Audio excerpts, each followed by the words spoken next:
Labas vakaras. Dėl paaštrėjusių įtampų Lietuvos vyriausybėje šiandien nutraukiau savo darbo vizitą Kanadoje. Suprantu, kad politikų kreipimaisi į visuomenę pastarųjų laikų gerokai nupigo. Vis dėlto jaučiu pareigą tiesiogiai kartu su jumis, Lietuvos piliečiai, aptarti mūsų valstybėje susidariusią padėtį. Šiandien priėmiau Rolando Pakso vyriausybės atsistatydinimą ir paskyriau laikinai eiti ministrės pirmininkės pareigas Ireną Degutienę, kurios ryžtą įvertins Lietuvos žmonės. Apgailestauju, kad daug vilčių teikęs konservatorių partijos valdybos pirmininko pono Pakso vadovautas ministrų kabinetas taip netikėtai baigė savo darbą. Esu dėkingas ir ministrui pirmininkui, ir ypač visiems neatsistatydinusiems vyriausybės nariams, kurie turėjo ir turi savo nuomonę, bei jos laikosi, ieškodami Lietuvai naudingiausių sprendimų. Noriu padėkoti Rolandui Paksui už šiandien man išsakytą sutikimą dirbti drauge krašto labui. Rolandas Paksas buvo sąžiningas ir žmonių mylimas vyriausybės vadovas. Prieš pusmetį jis ėmėsi atsakomybės ir išvedė valdančiąją konservatorių partiją, kartu ir Lietuvos Respublikos Seimą iš rimtos krizės. Dirbo nuoširdžiai, darė tai, ką galėjo, drąsiai gynė savo principus. Bet deja, paliko kraštą su neišspręstomis problemomis, o jos iš tikrųjų sudėtingos. Tinkamai neįvertinę Rusijos krizės pasekmių, laiku nepasiėmę reikalingų sprendimų, šiandien esame ištikti rimtų finansinių sunkumų. Jiems įveikti mums būtina nauja ryžtinga vyriausybė, turinti tvirtą ir nuoseklią Seimo paramą. Šiandien atvirai klausiu jūsų, Lietuvos piliečiai, ar sugebėsime tokią vyriausybę suburti, esant dabartiniam politinės atsakomybės ir politinės valios stygiui, kurį atskleidė paskutinių mėnesių įvykiai.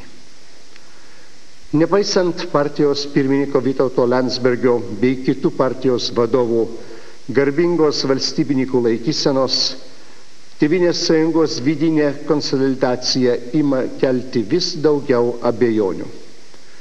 Lietuvai būtų per didelė rizika kurti dar vieną ministrų kabinetą, kuris tik tęstų buvusių vyriausybių klaidas.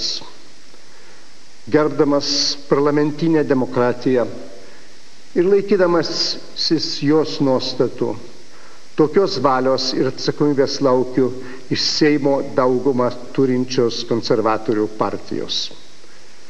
Išties būtų gerai, jei kartu su konservatoriais artimiausiu metu galėtume sudaryti naują ministrų kabinetą.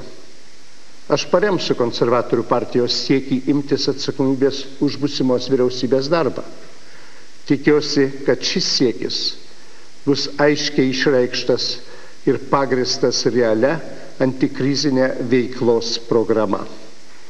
Todėl šiandien kreipiausi į šios partijos vadovus ir paprašiau artimiausių laikų pateikti man galimą naujo ministrų kabineto sudėtį bei jo konkrečias programinės nuostatas. Manau, jog tokia išeitis šiandien Lietuvai būtų pati geriausia. Jei jos atrasti nepavyktų, turiu vilties, kad parlamentinės partijos šio nelengvų Lietuvai metu bus pasiruošusios sudaryti plataus politinio pasitikėjimo vyriausybę. Primenu, kad Konstitucija numato ir pirmalaikių rinkimų galimybę. Ją galima pasinaudoti tada, jei Seimas neįstengtų sudaryti stabilios, pajėgios dirbti vyriausybės. Kraštutiniu atveju Išankstinius Seimo rinkimus būtų galima surengti kartu su savivaldybių rinkimais. Tokį matyčiau artimiausią politinį Lietuvos kelią. Jo eidami įgytume daugiau politinės valios, būtinos šalies ūkinėms, finansinėms ir socialinėms problemams spręsti. Manau, kad triukšminga Mažeikių naftos istorija per kelias pastarąsias dienas mums skaudžiai atvėrė dabartinę Lietuvos tikrovę, apnuogino mūsų valstybės bėdas. Todėl būtina šią istoriją itin kritiškai vertinti, kad ateityje galėtume išvengti panašių klaidų. Aš ir šiandien esu įsitikinęs, jog premjeras Rolandas Paksas nebuvo įvarytas į kampą. Dar būta galimybių tartis ir kartu ieškoti palankiausių sprendimų. Mūsų valstybės tikrai niekas neprivartauja vienaip ar kitaip apsispręsti. Jeigu vyriausybė ir jos pasitelkti finansų ekspertai manys, kad sutarties su kompanija Williams našta yra per sunki Lietuvai, niekas negalės jos priversti tokios sutarties pasirašyti. Kita vertus, susidariusi padėtis privatizuojant Mažeikių naftą verčia rimtai suabejoti Lietuvos derybininkų profesionalumu, kurie iki šiol dėl nesuprantamų priežasčių nepasitelkė nei teisės, nei technologijų ekspertų. Vieni mūsų derybininkai nusileido ten, kur privalėjo nenusileisti, o kiti, analizuodami praeities klaidas, prarado laiką, ką nors pakeisti iš esmės. Šiandien akivaizdu, kad Lietuvai bus sunku moderniai sutvarkyti savo energetikos ūkį. Tam reikalingi vakarų partneriai, vakarų investicijos. Tik naujomis technologijomis atnaujinta, efektyviai valdoma, Europoje rinkų turinti Mažeikių naftą gali užtikrinti mūsų gerovę ateityje. Tokia naftos komplekso pertvarkymo keliui nematau alternatyvų. Beje, ant savo darbo stalo šiandien neturiu jokių alternatyvinių naftos komplekso privatizavimo pasiūlymų. Apie galimus kitų vakarų kompanijų ketinimus teko išgirsti tik iš žinių agentūrų. Negu vienintelė alternatyva ieškoti naftos Irane. Todėl man labai apmaudu, kad 2 metus užsitęsusias derybas dėl Mažeikių naftos privatizavimo Lietuva vainikuoja tik opozicinių partijų ir mitinguotojų sukurstytą antivakarietišką isteriją. Filosofas, stovintis ant bibliotekos laiptų su plyta rankoje, bei grūmojantis anglams, amerikiečiams ir žydams. Kas tai? Būsimos 21 amžiaus Lietuvos simbolis? Aš kreipiuosi į visus Lietuvos politikus. Labai jūsų prašau, nutraukite visas pradėtas ir socialinius neramumus provokuojančias akcijas. Šiandien neturime teisės žaisti valstybės stabilumu. Esu nemažiau nustebęs, matydamas, kad nei mūsų šviesuomenė, nei budrus politikai, nei nemėgina piktintis, kai buvęs KGB karininkas iš Lietuvos Seimo rūmų Rusijos vardu grasina sugriauti mūsų naftos ūkį. Atrodo, kad patikliai visuomenė žiūri ir į tos Lietuvos veikėjus, kurie pasisavinę milijonus iš valstybės ūkio, šiandien siūlosi įgelbėti. Ar tai tik sutapimai, kad jau kelintos Lietuvai gyvybiškai svarbios dėrybos su strateginiais vakarų investuotojais nutrūksta be jokių rezultatų? Dėl nevykusio Maišiagalos memorandumo į Pabaltijo naftos gavybą neatėjo vakarietiška Amoko kompanija?